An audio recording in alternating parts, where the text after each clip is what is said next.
Conozco el palco sensorial para personas con autismo o desafíos en su procesamiento sensorial en el estadio de River Plate. Tiene una sala de relajación con paredes acústicas que reducen casi a cero el sonido.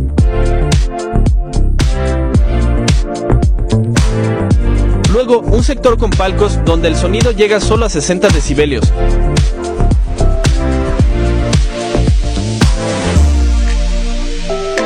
Y por último, un sector con acrílico que hace que el ruido del estadio sea de alrededor de 90 decibelios. Felicitaciones al club River Plate por pensar un estadio monumental realmente para todos.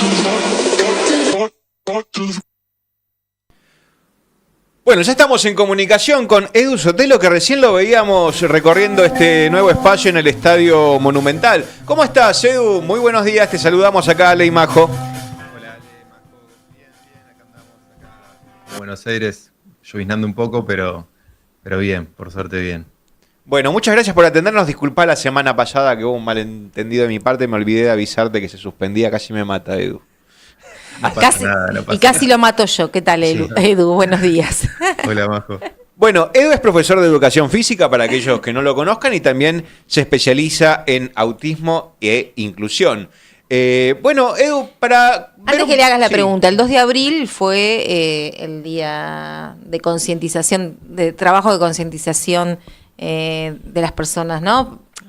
Sí, Ay, sí. ¿cómo me trabé? ¿Por qué me trabé, Ale? El día de concientización de las personas con autismo. Con autismo. Sí. Y se hacen en muchísimos municipios, digo, porque somos trabajadores y trabajadoras municipales, entonces hablo de los Sí. municipios. He trabajado en actividades del municipio. Se trabaja Sí. muchísimo, digo, en el territorio para concientizar en este día. Se viste el municipio de azul. Qué bien, felicitaciones. Sí, estamos en abril, que se considera el mes del autismo, y el 2 de abril es el Día Mundial de la Concientización, ¿no? Sobre todo para visibilizar los derechos de las personas autistas, que muchas veces se ven vulnerados y, bueno, la lucha sigue siendo la misma en ese sentido, poder brindar oportunidades. ¿Cómo es la situación actual de las personas con autismo en el ámbito laboral, privado y estatal? Compleja, muy compleja. O sea, solo pensemos que el 90% de los adultos y adultas con discapacidad están desempleadas y depende la gestión, depende quién esté gobernando el país.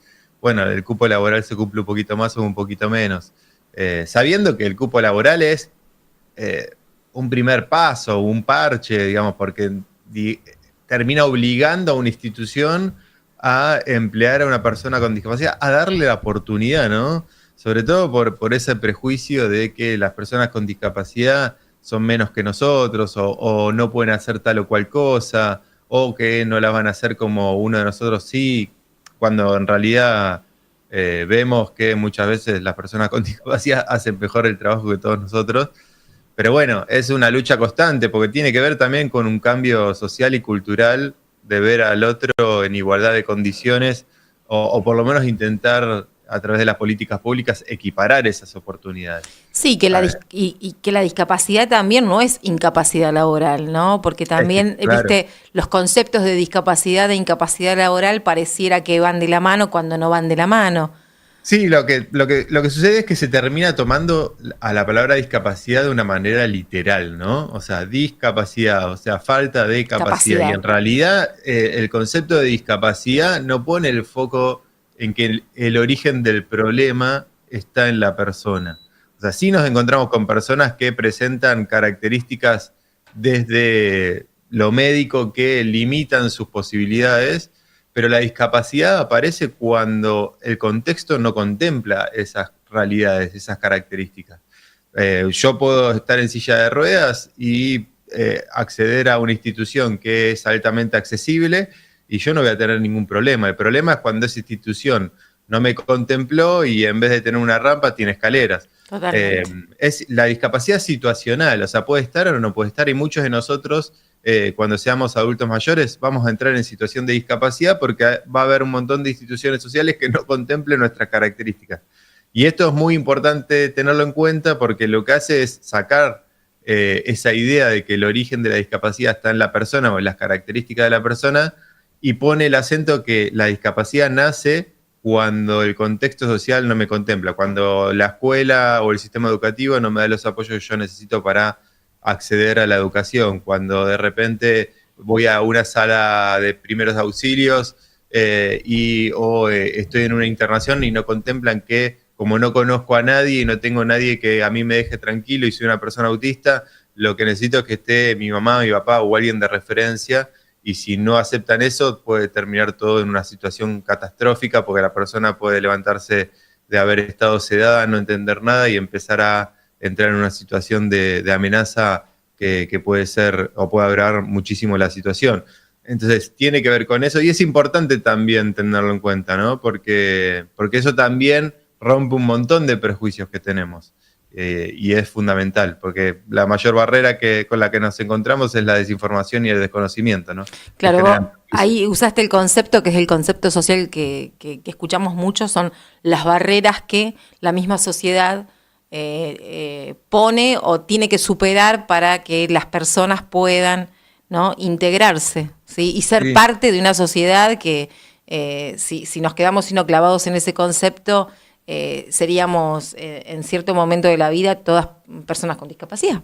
Sí, no, es que va a suceder, y sucede mismo si uno tiene un accidente de tránsito Totalmente. Y queda en silla de ruedas durante 3 meses, bueno, entra en situación de discapacidad. ¿Por qué? Porque ya no te puedes trasladar de forma autónoma por la ciudad, tal vez hasta necesites otra persona que te ayude por cómo están las veredas, pero también ya no vas a poder decidir dónde irte de vacaciones. O sea, lo que vas a hacer es decidir o buscar lugares que contemplen una persona en silla de ruedas. Y tal vez pasan 3, 4 meses, te recuperás y ya salís de esa situación. Y no fue por la silla de ruedas, es porque no te contemplan, no contemplan tu realidad. Pensemos, por ejemplo, cuando salió la ley de etiquetado frontal, o sea, una ley que fue, creo que, beneficiosa para todos los usuarios o consumidores de poder tener libre elección hoy, sobre todo tener información de lo que uno está consumiendo, pero no tuvo una perspectiva en discapacidad. Entonces, ¿qué sucede? Bueno, las personas que tienen una discapacidad visual no pueden acceder a ese derecho de tener la información de lo que están consumiendo, ¿no? Y miren qué importante es haber logrado una ley de tal magnitud y de repente no haber tenido esa perspectiva hace que muchas personas estén quedando afuera de ese derecho. Mira qué importante lo que decís. Así es, Edu. Te quiero consultar, un poquito quizás yéndonos años atrás, nos da la sensación que el autismo es un tema nuevo, pero antes ¿cómo se trataba o se diagnosticaba? No, el autismo es un tema súper antiguo, digamos, las primeras descripciones son de 1925. Sí, es verdad que la terminología fue cambiando mucho a través del tiempo. Previo a 2013 se hablaba de trastorno generalizado de desarrollo, pero dentro de esos trastornos generalizados de desarrollo estaba lo que se llamaba el autismo de Kanner. Entonces, no es un tema viejo, sí es un tema que siempre produjo como un cierto tabú, ¿no? Como una cosa de, las personas autistas, y sobre todo porque está como ese prejuicio todavía de que la persona con autismo es esa persona que se encierra, está aislada del mundo, no le interesa interactuar socialmente, es una persona no hablante, con muchos niveles de apoyo, y muy lejos está de ser las personas autistas así. Sí, hay personas que tienen esas características, pero justamente lo interesante después de 2013 es que se empieza a hablar de espectro autista, ¿no? ¿Y por qué se empieza a hablar de espectro? Bueno, porque empezamos a ver que en realidad las personas con autismo presentaban múltiples características, siempre con 2 características muy puntuales que tienen que ver con que se encuentran con dificultades en la interacción y en la comunicación. Y digo se encuentran porque la comunicación justamente es de a 2, ¿no? O sea, yo emito un mensaje y utilizo o elijo un medio para enviar ese mensaje, y si ese medio es el adecuado, el otro me entiende. Y lo que falla con las personas autistas muchas veces es encontrar ese medio, ¿no? Para poder comprendernos y entendernos. Y muchas personas autistas, entre ellas, se juntan, se comunican e interactúan bien. Y después, por otro lado, estas actividades, conductas de intereses repetitivas y restringidas, que muchas de esas conductas les sirven como para regularse, para bajar el nivel de estrés. Entonces, encontramos más allá de que haya esas dos características, personas autistas que no hablan, que arman frases cortas, o sea, que utilizan dos palabras para comunicarse, que arman de forma fluida como todos nosotros. Encontramos personas autistas que presentan discapacidad intelectual moderada, severa, leve, pero otras personas autistas que presentan el coeficiente intelectual igual o superior a la media. Y después sí, personas autistas con distintos niveles de apoyo, ¿no? Personas autistas que necesitan apoyos mínimos para poder tener una vida plena y autónoma, y otras que necesitan un nivel de apoyo muy alto. Y sobre todo con estas personas autistas que las características no están tan visibles, o sea, está como eso que se llama la discapacidad invisible, ¿no? Porque vos lo ves y no te das cuenta y hasta subestimás tal vez los apoyos que necesita. Bueno, en esa heterogeneidad el autismo se manifiesta, y por eso también desafía tanto a lo social, ¿no? Porque sí, es verdad, se fueron cambiando los términos muchísimo. Hay una frase que dice como que cuando una palabra cambia tanto de términos, es porque se encubre, hay discriminación encubierta, ¿no? Y creo que hay algo de eso, porque dentro de la población de personas con discapacidad, creo que las personas autistas son de las que más situaciones de exclusión y de vulneración de sus derechos lamentablemente sufren. El otro día me llamó la atención, escuché una profesional de la salud en un municipio del interior, ¿no? Decir cada vez hay más autismo. En realidad me pareció, digo, no sé si cada vez hay más autismo, lo que sí creo que cada vez hay más diagnóstico con respecto a las personas del espectro autista. Digo, ¿cuál es tu mirada con respecto a esto? Mi mirada es que, por un lado, es como decís vos, o sea, claramente los diagnósticos mejoraron muchísimo. Mismo están habiendo o están siendo diagnosticados muchos adultos y adultas con autismo, porque también las formas de diagnosticar cambian, porque hay un componente en el autismo que tiene que ver con lo cultural, ¿no? Entonces, como hay componentes que tienen que ver con lo cultural, que tienen que ver con las edades, que tienen que ver con el género, no se diagnostica igual a un varón que a una mujer, y también está habiendo mucho diagnóstico de mujeres. Hace unos años se creía que la cuestión de género era de 4 varones, una mujer, más o menos, y hoy se cree que podría estar en 2 y 2, o sea que no hay una cuestión tal de que se manifiesta la condición en personas, en varones, más que en mujeres. Entonces, hay un montón de cuestiones que tienen que ver con el avance, la información, la posibilidad de que los pediatras también estén más informados y tengan más herramientas. Hace años atrás el pediatra les decía a las familias, si esto algo era reiterativo, digo, bueno, esperen, y la mamá o el papá le decían, pero no habla, no mira a los ojos, bueno, pero ya va a hablar, o como que estaba esta cuestión más de esperar y de subestimar los alertas del desarrollo, que hoy por suerte, digamos, todo lo que tiene que ver con la formación se ha mejorado mucho. También se ha mejorado mucho la información hacia los docentes, porque en Argentina los que siguen dando las primeras alertas son las familias y los docentes de inicial, no los pediatras. Y en muchos lugares de Latinoamérica sucede lo mismo. Esto sumado a que hay un creciente... Lo que pasa es que se suele banalizar, y ese es el problema, ¿no? Como, bueno, ahora son todos autistas. Claro, por eso... Se banaliza, entonces también se banalizan los diagnósticos, ¿no? Y tenemos que entender que cuando alguien sea diagnosticado o no, las características autistas a esas personas le duelen, la pasan mal. O sea, y por eso los apoyos son tan importantes.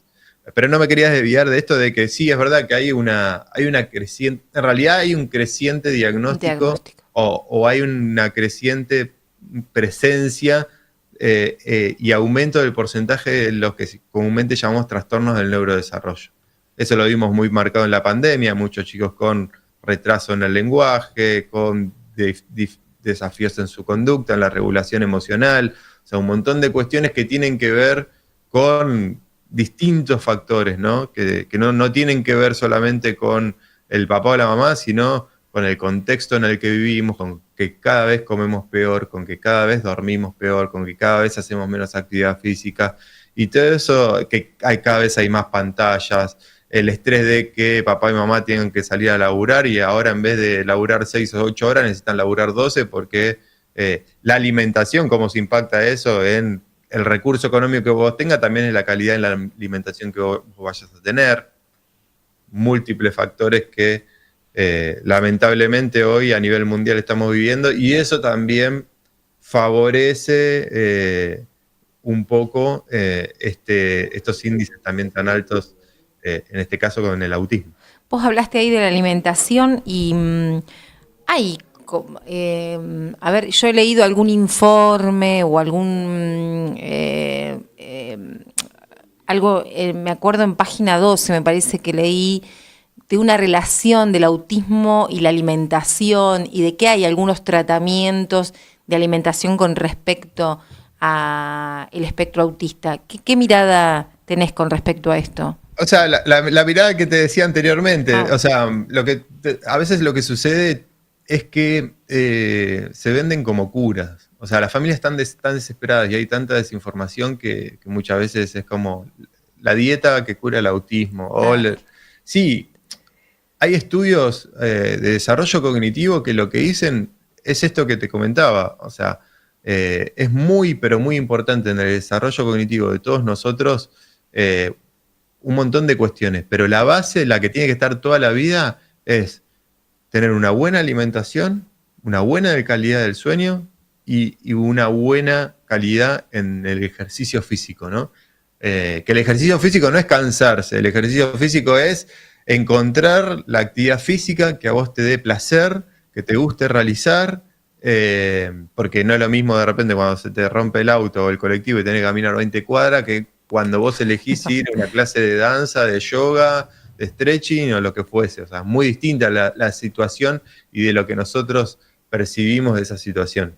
Y en tanto a la alimentación, encima nos encontramos con personas autistas que, bueno, muchas veces por sus dificultades a nivel sensorial les cuesta comer ciertos alimentos, son bastante selectivos. Entonces se les restringe un montón la capacidad de alimentarse de una calidad óptima. Y hay que trabajar mucho sobre eso. O sea, siempre lo que yo digo, yo estoy de acuerdo con que si todos quitamos las harinas, las sales, los azúcares, o sea, todo lo que tiene que ver con las cuestiones blancas en ese sentido, y vamos a tener todos una mejor calidad de vida. Lo que sucede es que en muchos casos, si uno es brusco al sacar esos alimentos, bueno, puede producir hasta una sensación de abstinencia y puede generarle niveles de estrés y ansiedad muy altos. Y en personas autistas eso puede ser muy peligroso. Entonces tiene que estar acompañado de profesionales que realmente sepan de autismo, y que esta alimentación que va a ayudar sobre todo a bajar mucho de las conductas o síntomas que presente ese niño o esa niña, porque cuando estamos con niveles de estrés más altos, los chicos y chicas muestran mayores conductas agresivas, impulsivas, y uno de los secretos es, bueno, ¿qué apoyo le damos para bajar esos niveles de estrés? Y la alimentación en eso es fundamental. Hay que estar acompañado de profesionales que realmente sepan. Y entender que, por un lado, eso es importante, pero los apoyos de los terapeutas también son importantes. O sea, no solamente con eso uno va a poder intervenir y va a poder mejorar la calidad de vida de ese chico o esa chica. Pero bueno, es importante. Edu, Adelante.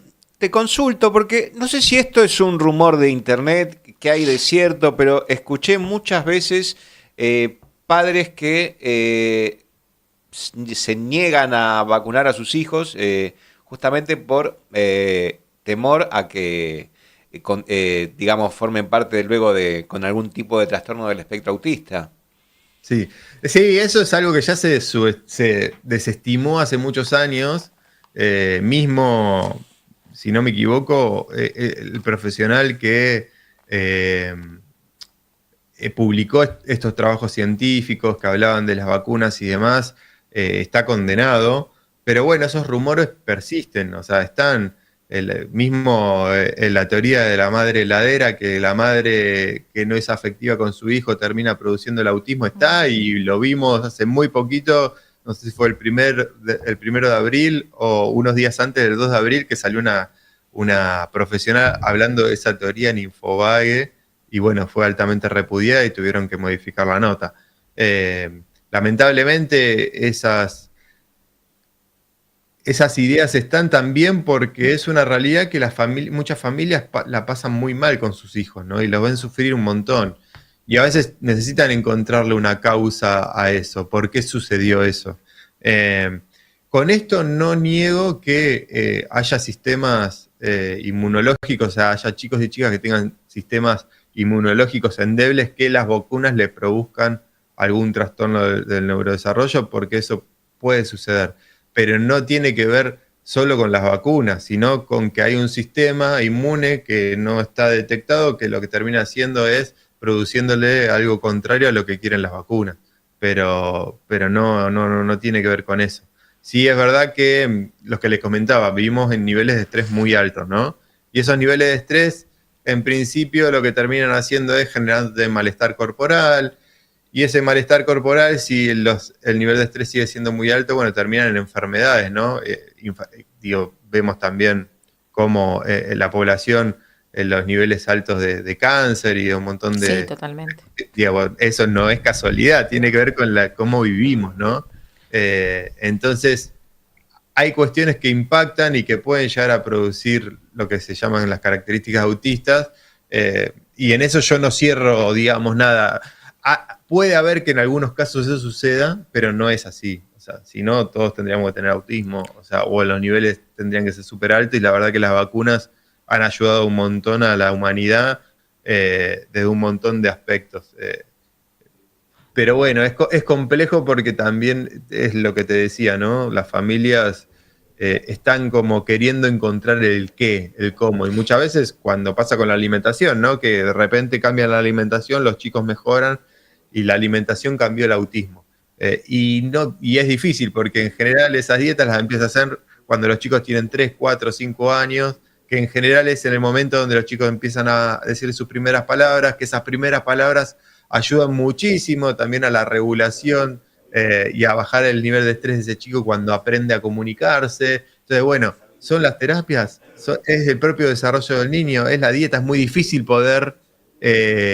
por eso las investigaciones en autismo también son muy difíciles. Sí, pues, y esto que decías de la alimentación, digo, la sonrisa social y el tema de la mirada, ahí como que está justo cuando dejan la teta y empiezan a comer, hay toda bueno, pero que tiene que ver con esto, con lo que vos acabas de decir, buscar el motivo, ¿no? ¿Por qué mi hijo es autista? Pero es muy importante también ahí porque hay todo un movimiento de dejar de valorar los trabajos científicos y los trabajos de profesionales que muchos pasan toda su vida investigando sobre el trastorno. O sea, que han hecho aportes muy importantes. Y creo que también esto de las redes sociales, que a veces tienen cosas buenísima, que es, por ejemplo, democratizar la información. Antes, o sea, muchas personas para acceder a la información que yo comparto por las redes tenían que acceder a un libro, y ese libro se los tenía que recomendar un profesional, o tenían que hacer un posgrado, un doctorado, lo que fuese. Hoy eso es súper, digamos, democratizante. Las redes ayudan a que esa información llegue a todos, pero también llega de la mala información, y lo que termina sucediendo es esto, ¿no? A veces se cree en lo que estás viendo en un video en redes sociales y no en los trabajos científicos de personas que no solamente investigaron, no solamente que trabajaron años, sino que también las revistas científicas lo que hacen es tener pautas para publicar o no esos trabajos, dar seriedad a esos trabajos que son importantes. Y me parece que también hay que volver a retomar ese valor, ¿no? Sí, no solamente en lo que nosotros creemos, sino en lo que... porque también sucede que a veces hasta se pone en duda, no sé mi palabra, no, porque yo soy mamá y vivo lo que vivo, o yo soy autista y yo puedo dar cuenta de... Sí, o sea, vos podés ser autista y dar cuenta de tu experiencia. La mamá puede dar experiencia de lo que le sucede en el día a día, pero yo veo 230 personas autistas durante un año y hace 20 años. Entonces también tengo un conocimiento de eso que es importante y que va a tener otra mirada totalmente distinta a la de los demás. Pero bueno, esto a veces veo como un peligro ahí de como corrernos de lo que tiene la comunidad científica para decirnos, o de los profesionales que dejan la vida pudiendo, sobre todo, producir conocimiento para mejorar la calidad de vida de las personas autistas en general. Sí, porque además también es una palabra objetivada, ¿no? Desde lo objetivo que digo que es re importante, como vos dijiste, valorarlo y darle centralidad, más en estos tiempos que corren, ¿no? Que pareciera que lo científico que se pone en duda por eso lo decía. Sí, totalmente. Edu, el rol del Estado en este momento en el acompañamiento de las familias y los chicos, chicas, chiques con autismo. Cada tanto vemos algún problema al respecto, un dinero que no llega, una asistencia que se corta. ¿Cómo lo estamos viviendo? Y mal. La verdad que, por lo menos de mi parte, mal. O sea, yo la verdad que no soy afectado porque no trabajo en el sistema de prestaciones, pero sí conozco la realidad, ¿no? De tantos años, porque muchos años sí trabajé en el sistema. Tenemos que tener en cuenta que hablamos de una población que necesita del Estado, de un Estado presente para poder acceder a sus derechos. Y los derechos, o sea, sin recursos no hay derechos. O sea, si no hay dinero, esos derechos se convierten en privilegio, porque solamente accede a la educación, o solo accede a la salud, o solo acceden a las prestaciones, a los prestadores, a los profesionales, quienes tengan ese dinero. Y ya venimos de muchos años de precarización del sistema de prestaciones básicas de personas con discapacidad, de la precarización de las pensiones a las que acceden las personas con discapacidad con menores recursos, y eso es un problema, ¿no?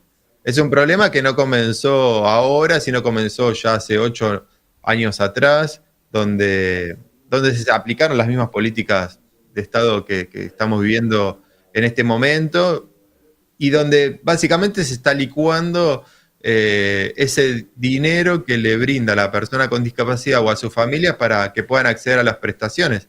Porque un profesional no va a trabajar cobrando bajo la línea de la pobreza o cobrando menos que una empleada doméstica siendo un profesional de la salud. La realidad es que no. Y eso tiene que ver con una decisión política del Estado, en este caso actual, haber devaluado en un 110%, de tener una inflación del 80% de diciembre a marzo y haber actualizado las prestaciones de las personas con discapacidad en un 40%. Entonces hay una decisión política ahí de licuar esas prestaciones, pero bueno, también es verdad que es una población donde muchas veces las familias de personas con discapacidad tienen que elegir las peleas que dar, ¿no? Tienen que pelear con la obra social, tienen que pelear con el sistema educativo, la escuela, tienen que pelear con su propia familia muchas veces, y eso hace que hayan llegado a un nivel de hastío de decir, bueno, una vez más, ¿no? Y eso es un problema porque están habilitando este nivel de ajuste. O sea, y el sistema que tiene la Argentina con todos sus problemas, con toda la precariedad, es 10 o 20 o 30 veces mejor que el que tiene en cualquier lugar de Latinoamérica. Y eso lo digo por conocimiento de causa, porque he viajado a un montón de lugares de Latinoamérica: Chile, Uruguay, Paraguay, Ecuador, Colombia, Venezuela, República Dominicana, Panamá, mismo en Estados Unidos, depende el estado donde vivas. En España también depende de donde vivas. O sea, a veces no nos damos cuenta, lamentablemente, de cómo está pensado el Estado argentino y de cómo está pensado desde ese lugar de solidaridad, ¿no? De entender que hay personas que necesitan de nuestro aporte para acceder a sus derechos, porque están en desigualdad y porque no tienen las mismas oportunidades que nosotros. Porque la realidad es que no. Si vos tenés a los adultos con discapacidad que el 90% desempleados, es porque claramente no tienen las mismas oportunidades que nosotros. O ves una familia de una persona con discapacidad o con autismo que se recorre 70 escuelas de la ciudad de Buenos Aires para que una le diga que sí. Y solamente porque le dijo que sí, esa directora, que en realidad es el derecho del pibe y la piba, la familia le agradece, es como agradecerle a quien el síndrome de Estocolmo, ¿no? O sea, Sí, sí. las familias le terminan agradeciendo a quienes les oprimen.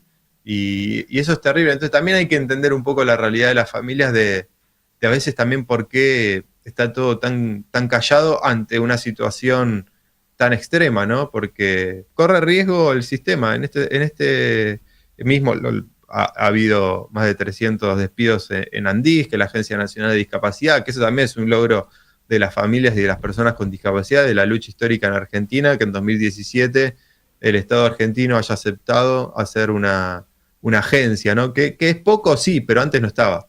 Entonces, hay un montón de logros que bueno, se están viviendo ahora como retrocesos y, bueno, dependerá en algún punto de cuánto toleren ser ajustados las personas con discapacidad y sus familias, sabiendo que siempre nos van a tener a nosotros, o por lo menos yo soy una persona que se involucra en esos temas, que no me dan igual, pero la realidad es que uno puede acompañar esas luchas o puede visibilizar, pero quienes van a tener que decidir el nivel de ajuste van a ser las familias y las personas con discapacidad, lamentablemente. Sí, totalmente bien claro, Edu.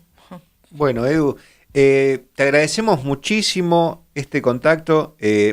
Muchas veces al hablar de diversidad nos pensamos solamente en orientación sexual, pero también tenemos la neurodivergencia, que en la diversidad nos encontramos todos, como dice nuestro amigo Alejandro Viedma. Así que muchos posteos de Edu también utiliza el lenguaje inclusivo, ¿no? Sumando esta cuestión también a lo que somos todos. Tal cual. Es que cuando hablamos de inclusión, hablamos de inclusión para visibilizar la exclusión de muchas minorías, ¿no? No solamente las minorías, en este caso, pensadas desde la neurodiversidad o pensadas desde la diversidad funcional, que son las personas con discapacidad, sino también pensadas desde la cuestión de género, pueden ser las personas trans, pensadas desde lo cultural, los pueblos originarios, pensadas desde la situación económica, las personas en situación de pobreza. Todas viven básicamente lo mismo, ¿no? Exclusión, estigmatización, discriminación, y los que estamos de este lado lo que queremos es lo contrario, ¿no? Reducir esas desigualdades, brindar oportunidades y entender que todos somos distintos.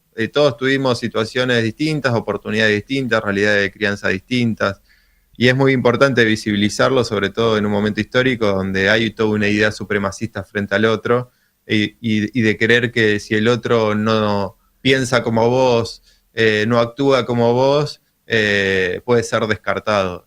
Y bueno, es esa lucha constante de poder respetar a ese otro y de entender también que uno a veces también está en un montón de situaciones de privilegio que otros no están, y uno lo que busca es luchar por una sociedad mucho más justa, ¿no? Que es lo más importante. Es así como decís, sí. En la búsqueda de esta sociedad más justa, digo, el Estado argentino y la historia del Estado argentino, digo, tenemos ley de cupo de discapacidad, ley de cupo para mujeres, ley de cupo trans, digo, ha sido en América Latina, digo, un faro.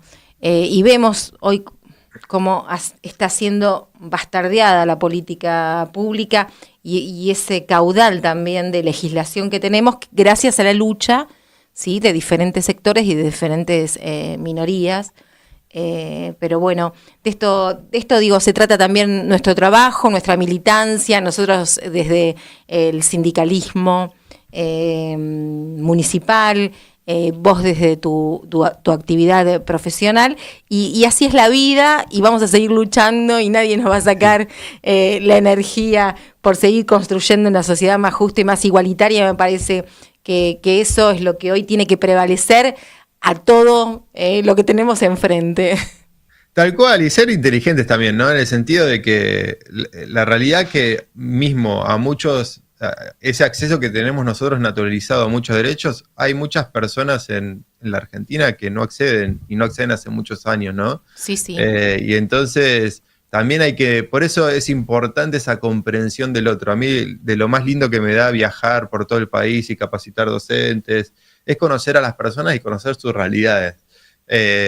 Y en ese conocer sus realidades también es como, bueno, dejar de hablarnos a nosotros mismos, a los que pensamos igual, para poder interpretar a qué es lo que le pasa a ese otro. ¿Por qué un pibe de 30 años termina votando contra sí mismo o termina, digamos, validando una política de Estado que va a terminar en perjuicio personal?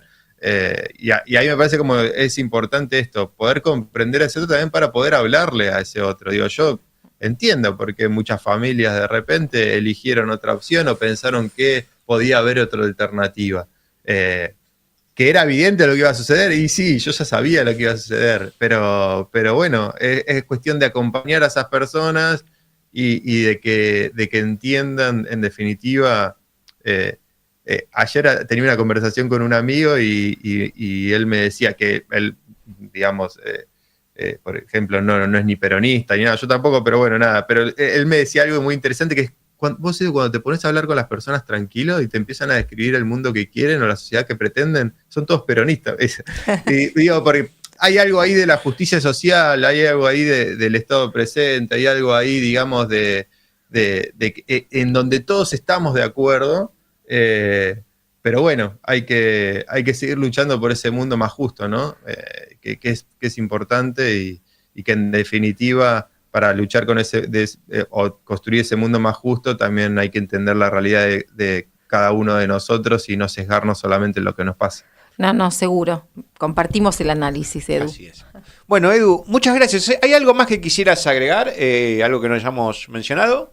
No, agradecerles, sobre todo por visibilizar en este caso el 2 de abril, el Día Mundial del Autismo, sobre todo también por tener la posibilidad de visibilizar que no solamente tiene que ver con las personas con autismo, hay un montón de otras condiciones del neurodesarrollo que viven situaciones similares y es muy importante tener estos espacios para que cualquiera que tal vez no tenga idea de qué se trata diga, mira, bueno, no era tan así como yo pensaba. Y poder romper con esos prejuicios que hacen en definitiva que no se brinden oportunidades, ¿no? Porque muchas veces pasa eso. ¿Por qué le voy a dar un empleo a una persona autista si no la va a poder hacer? Y tal vez la pueda hacer mucho mejor que cualquier otra persona, claro. Y eso es muy importante.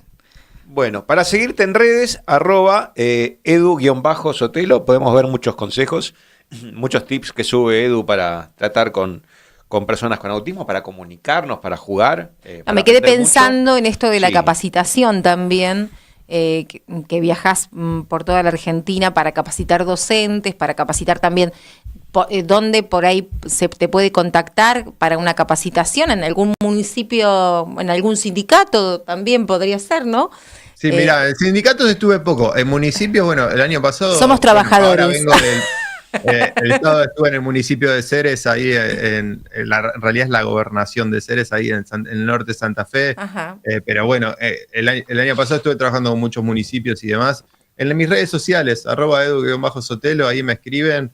Pero bueno, sí, en los sindicatos también sería importante. Ahí porque bueno, también tienen toda una vida social, cultural, recreativa muy importante y que bueno, a veces la información y el conocimiento ayuda mucho, ¿no? A poder brindar oportunidades, en este caso, a los afiliados. Y además, claro, la relación directa, nosotros desde los sindicatos municipales somos trabajadores y trabajadores públicos que estamos ahí en contacto permanente con la comunidad, así que sería también muy interesante. Claro que sí. Bueno, Edu, muchísimas gracias por este contacto y bueno, quedamos en comunicación para difundir cualquier actividad y bueno, agradecerte este tiempo que has compartido con nosotros. Muchísimas gracias. Muchas gracias. A ustedes. Hasta luego. Hasta luego. Bueno, así pasaba Eduardo Sotelo en redes, @edu_sotelo, profesor de educación física y especialista en autismo e inclusión. Un análisis muy interesante. ¿Vamos a una canción, Gochito?